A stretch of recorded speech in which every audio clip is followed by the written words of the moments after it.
are having another discussion we like to call Mom to Mom. So our first discussion a while back was about being a new mother, but today we're talking all about sleep, not just when it comes to our children, but to us as mothers as well. So joining me for today's discussion is a familiar face to you, our Wish anchor Nina, and then also Katie Awad, local mother. And I have to say, all three of us are business owners, as well as workers. Mothers, both of you have three. I have two. That's right. Sleep. Okay, I feel like, well, first of all, I should have brought us pillows and chamomile tea for this segment, right? Yes. But I feel like it's often the first thing sacrificed when life gets busy or hard. Do you both feel the same way? I do, because I think it's the easiest thing to sacrifice, because I don't want to sacrifice time with my kids during the day. I don't want to sacrifice, you know, a normal bedroom or bedtime routine. So yeah, I will sacrifice sleep in order to get everything else done. Yeah, you'll think like, I'll get this done after the kids go to bed tonight. Yeah, well, it's way easier with toddlers, right? And so you're eating into emails. that. You're eating into your sleep time, especially for me working daybreak through a lot of my motherhood.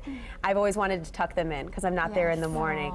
So that means I need to be getting into bed immediately after tucking them in, because that's 8 p.m. But if I'm leaving things to get done before you know it, it's 9:30, and it's like, I'm going to get 4 hours of sleep tonight. Yes. Well, I feel like in college it used to be this badge of how much sleep can I go without, how many shots of caffeine can I take. But that's because you can catch up on it. Exactly. Yes. And now, one question I wanted to know from you both is, who do you become when you've lacked sleep for several days? The worst version of yourself? Or what happens to you? Yeah, I'm really impatient with my kids, and I feel awful, so the mom guilt starts setting in, and then it just almost makes my whole day bad, because I'm like, I've just been an awful mom because I'm just not patient. Because you've been grouchy with them. Yeah, and just my energy's low, and so things just irritate me a little bit quicker, and you know, I just it's hard. Well, Katie, you're an awesome mom. Oh, but I will say that's why I've, especially in the last 2 years, I've started to put a much bigger emphasis on my health. Yes. And being able to self-prioritize and say, you know, I really need a nap today to make sure I'm the best me for everybody. I know it seems selfish that I need to go take a nap, but that's for everybody, and that's a big thing for me. And you have to be able to speak up and say this is important. Well, I think you hit on a key when you said it's the best me. It's a sleep is a huge link to the best me, and I know following you on Instagram, Nina. If you don't, you guys, you need to follow this woman on Instagram, because you're constantly giving out good self-care tips. Right. Yeah. So when it comes to sleep, let me ask you, how have you put a protective boundary around that? What's your night routine? Can you tell us? Well, I will say that I'm very, very picky, and I know this is not every mom's strategy, but we don't co-sleep. And it's a hard rule in our house. So, you know, especially my middle boy is a mama's boy. He'll come in, I just want to sleep with you. And I have to explain, we all have our own sleep spaces, so we can all get good sleep and feel good tomorrow. And so we go over that. You have your bed, Graham has your bed, Pierce has his bed. And so I think sleep space is really important to make sure whatever the environment is you choose is the one that's best for you to get the right amount of sleep. Yeah. I think I struggle in this area. So, I mean, I have a different perspective, because we tuck the kids in, and we always do, you know, brush your teeth, let's read a book, let's pray. Everybody goes to their own bed. I do have a good sleeper as a toddler now, so I do rest, but it's more me trying to get everything else done to catch up for the day.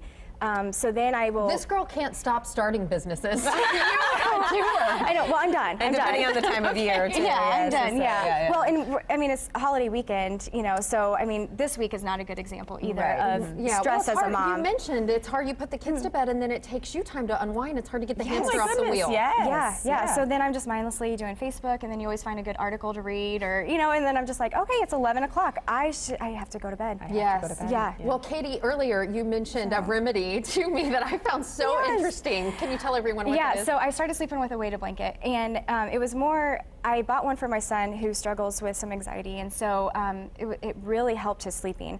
And so I saw the change in him, and I'm like, okay, I'm gonna try it. And so when I sleep with that, I sleep good. That's good. I really do. Amazon? Where do we get this? Yes, Amazon. We do two things. We listen to 2 days. spa sounds, or like massage, music, or what. You can find it on Apple Music or whatever Apple thing. You can search spa sounds or spa music. And then we've started to use sleep stories at times, both for us and the kids. If you don't know what a sleep story is, it is the weirdest thing. Someone reading a story in a calm voice, and you will fall asleep in like instantly 90 seconds and never know what the story was about. I needed all of these ideas, ladies. But it's a great way to turn your brain off when it's like, I need to go to sleep, I need to stop thinking about the bills and the cleaning Yes. and the things. Yeah. Spa Google sounds sleep or sleep stories. Yeah, sleep stories. So we do classical music for my kiddos. And then we do like a deep breathing type thing that we learn through counseling. And I will tell you, both kids are out like, I mean, quick.